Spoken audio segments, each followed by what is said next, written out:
Hello everybody, welcome back to WashingCon 2018. We are Dragon's Demize here with Omari Akil, co-designer of the new game, prototype game, we won't call it a new game, Rap Godz, which looks really super fascinating, so I'm excited to sit down with you. Yeah, thanks. I'm glad to be here. This is super fun. Thanks for joining us. Yeah. So we're going to be doing one of our Jenga interviews. As always, the Jenga blocks are going to be color-coded based on the topic. So we've got blue blocks, which represent questions about his game, red blocks, which represent questions about sort of his experiences in the gaming industry, and then green blocks for wild cards, questions that I get to make up on the fly. So, are you ready?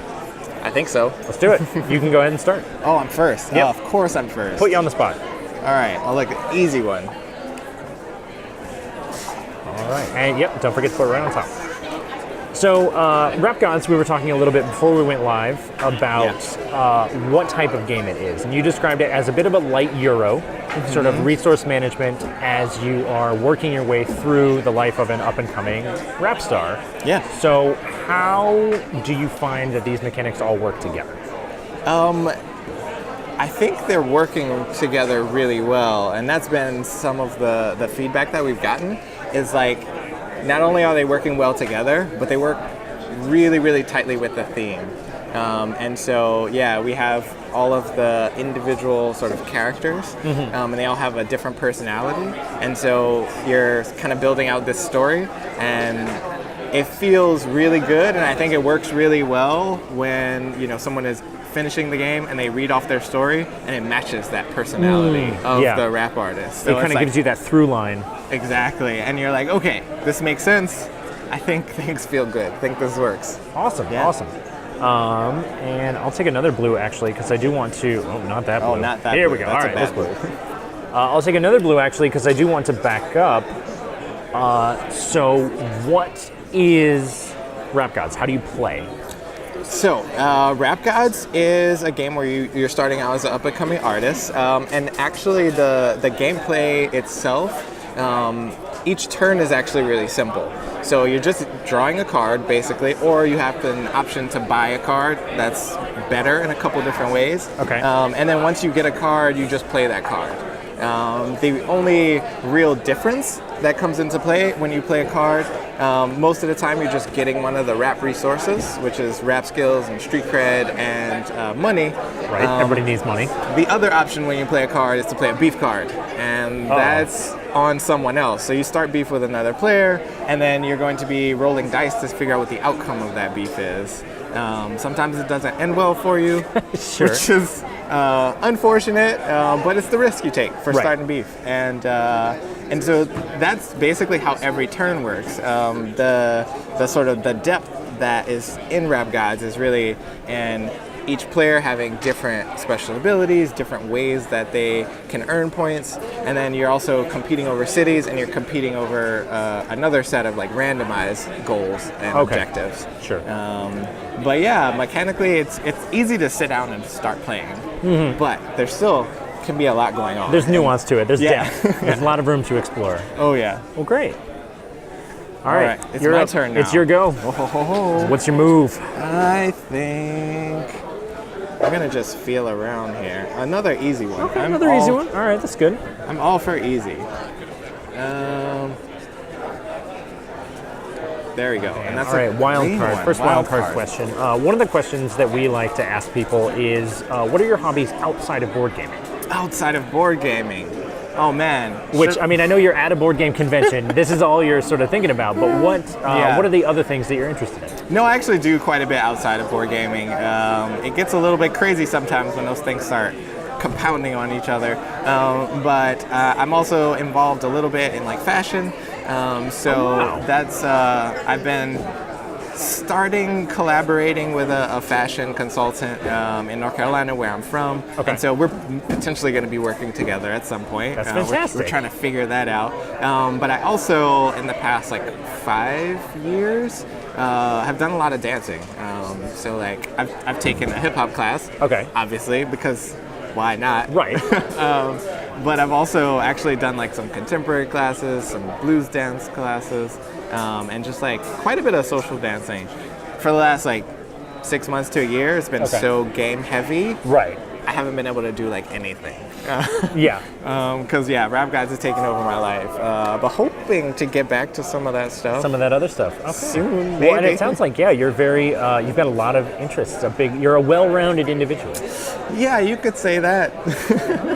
Also a super busy, sometimes stressed individual. I mean, I feel like those two things frequently go hand in hand. I mean, they have to. Right. Yeah.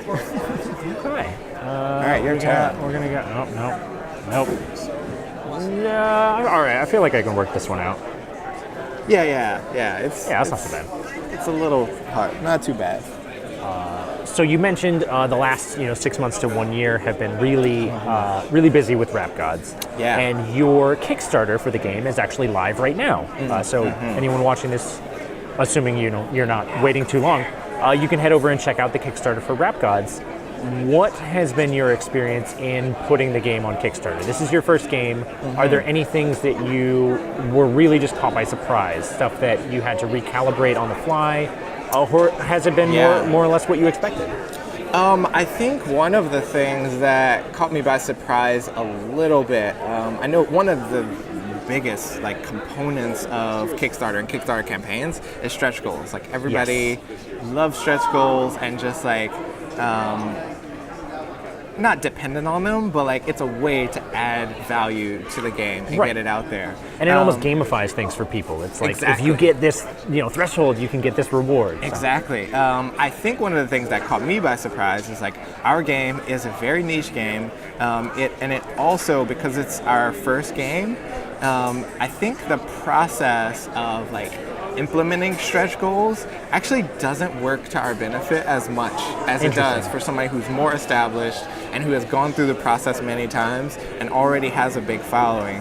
And so I think we do have a stretch goal available, but I think what we're going to do over the last couple weeks of our campaign is really just give a lot to the people who are willing to contribute. Sure. So we're going to do a few announcements about a few additions that we really, it was things we wanted to add to the game, and I think we can do it without doing it with a stretch goal. It might be a little tricky, and it might, we might not make as much on the game as we want to, but I want the game to be the best it can be. Exactly. So I'm you know what, let's just try our hardest to just get all these things into the game that we really cared about to begin with.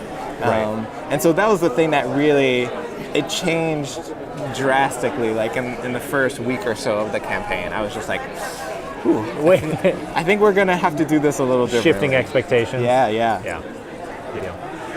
Is it me? It is you. Yeah, I did the red one there on the top. Okay, all right.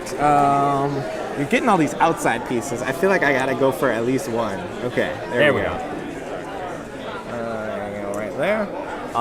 So just now, you described Rap Godz as a bit of a niche game, and so I was thinking about a question sort of about the theme. It's not a theme that you see a lot in the board gaming community, which is of course very white. Which not to say that white people can't enjoy rap, but just it's not as common, I feel like. And going into that as a theme, was that something that you felt like was going to affect how your game was received, or and then also as a follow-up, what has been the reception when you've been taking it to places and demoing it and things like that? Yeah, it's been really interesting for sure, and I think one of the biggest things for us is we had no idea what to expect. Sure. It was really hard to anticipate, and and we know there are tons of hip hop fans out there, regardless of skin color, anything. Of course. There's tons, and so we felt like we would generally be received well, especially because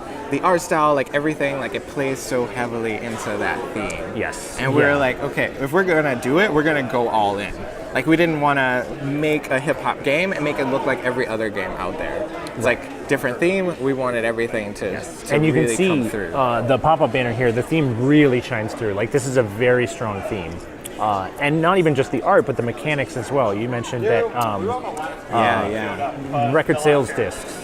Oh yeah, or I'm not familiar with the recording industry, but certified platinum type stuff is points in the game. Exactly. But I mean, for us, it was if we're gonna use this theme, we're gonna go all in, and we didn't exactly know what to expect. I think we did it correctly. Like most people are telling us that we really nailed it in terms of the theme. But we've gotten reception like all over the place.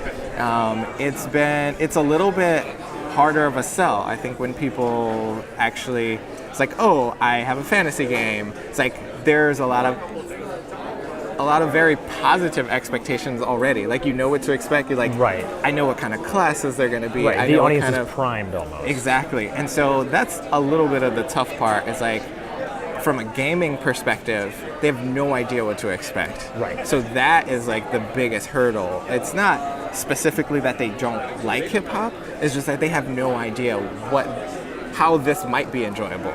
Right. And so we have to like jump over that hurdle. Right. You're breaking completely new ground, and Yeah. so it's I could see how that would be challenging. Oh yeah.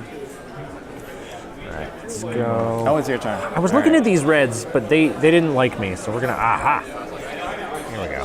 This distribution is interesting. Like, I'm like, did they do that on purpose? Well, or and is I it feel random? like when we colored the blocks, actually, I started noticing how it's very difficult to get a random assortment of 3 when you're stacking up. Whereas obviously with an uncolored Jenga thing, you just put it all together. But that's an aside. That's a behind the scenes little tidbit for you guys. So you mentioned that you're a co-designer of this game with your brother. He does the arts, and you're more of the mechanics guy. But as your first game, working together, what led you to this point? What made you decide you wanted to get involved actually in the hands-on aspects of game design? Yeah, I actually, a really long time ago, attempted to design a video game. Oh, wow. Yeah. It was about being a bellhop. Okay. And trying to just like navigate a hotel and get all the things, like all the luggage, get that up to the place where it needs to be. And I actually was working with my brother on that. Like, he started doing some of the art and development of that. So I think we've both always been interested in game design generally. But that didn't actually go anywhere. And then this was, I guess, March of last year. It's actually, he brought up the idea to me. He was like, man, a long time ago, I started like thinking about this hip hop game with one of my friends, and like we never did anything with it. And I was like, really? Show me what you started with, right? yeah. What you started with, and it was hilarious. He showed it to me, and it was basically like the game of life, except hip hop themed. Okay, all right. And I was like, you know what? Let's make a real game out of this. I think we can do it. I was like, I had been a pretty avid tabletop gamer for a while at that point. I'm like, I think we could do it. So yeah, that was like more than a year and a half ago. And we just like, all right, let's do it. Just jumped in. Awesome. Well, there you go. That was my red. So you're up next. So, what are you feeling? I feel like we need balance here. We don't have a lot of balance. So we'll do that. I hope nothing. Okay, we're still good. So this is less of a question about how you got here and more of a question maybe of where you want to go. So you have designed a game. You know, the Kickstarter's live. You're basically done. Do you think this is something you'd want to do again? Do you want to stay in the board game industry, maybe as a freelancer, maybe find a publisher to plug in with? What are you looking for? Yeah, I think it's really still up in the air for us. We've already started working on our next game. Oh, okay. Well, there we go. So we want to continue for sure. Whether or not we continue with self-publishing or start working with publishers, I think that's still a question for us. One of the things that we know we actually want to do more of is more community outreach and talking about game design. We don't have a lot of tabletop visibility in the Black community. So one of our things is like, why not just like go and talk to them about game design? Sure. And my brother is tied into that community. Also, my dad is a huge community organizer in New Orleans. So we have some ways to do that. So it's like, well, let's take advantage of all of that and let's get out there and just like show people what we've done and what's possible. And we think like ultimately tabletop gaming as a community is going to benefit from just having lots of different designers. Absolutely. And we're going to get crazy different ideas from that. So we're looking forward to the community aspect. But I think our next game is also going to be a lot of fun too. So Can you tell us anything about it?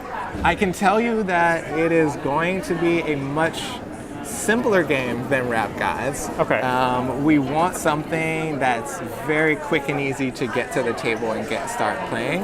Okay. And Definitely it's gonna space for that. And it's going to be themed similarly.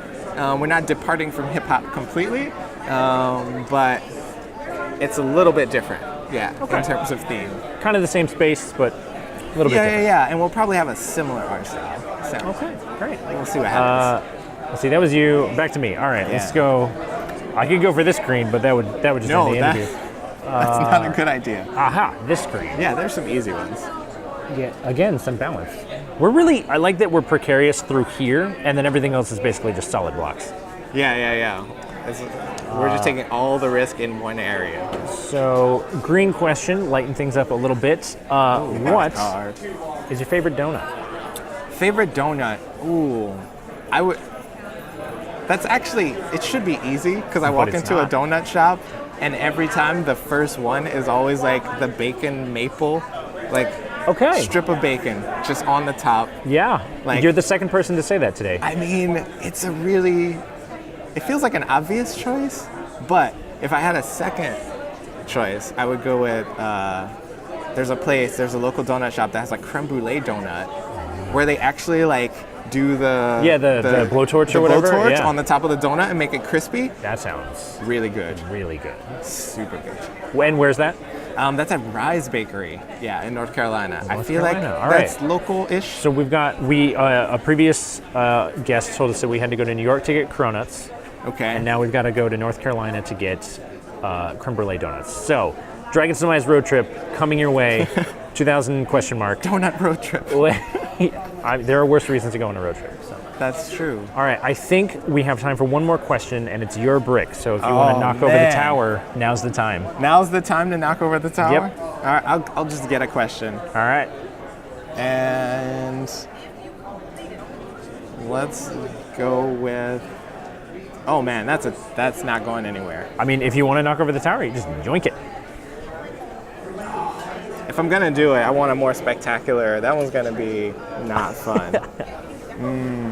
It's this one. This is the one we're That's the going one. for. All right. Yeah. 3, 2, 1. Hey, Jenga. All right. And it's blue. Last question. We've got a blue question about Rap Godz. So you have this on Kickstarter right now. Mm-hmm. People can head over there. They can start backing it. When, and this is a softball question, I apologize. When do you expect that people will be able to start playing it? Yeah, so we're hoping probably the middle of next year. We should be able to have these out there. We gave ourselves a lot of time. I think we put it out a year, just knowing that it's our first game. Like, we're probably going to run into some things and deal with some things that we are not expecting at all. Even though we have a ton of mentors, a ton of people who have done successful Kickstarters, giving us advice, we would rather put it out there and deliver early. Sure. So hopefully, sometime in the middle of next year, we can get these to the table. There we go. And quick follow-up, are you planning to have these in brick and mortar stores, or is this going to be Kickstarter exclusive? I think we will start out with a Kickstarter exclusive. Our idea is definitely to get to brick and mortar.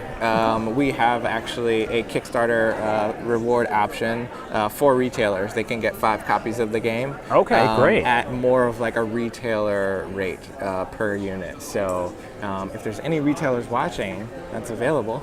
All right, good to know. Yeah. Well, that's fantastic. Omari, thank you so much for joining me. Thank you for talking to us about Rap Godz. It sounds really cool. Thank you. Of course. And thank you all for tuning in. This has been WashingCon 2018. We hope to see you next year.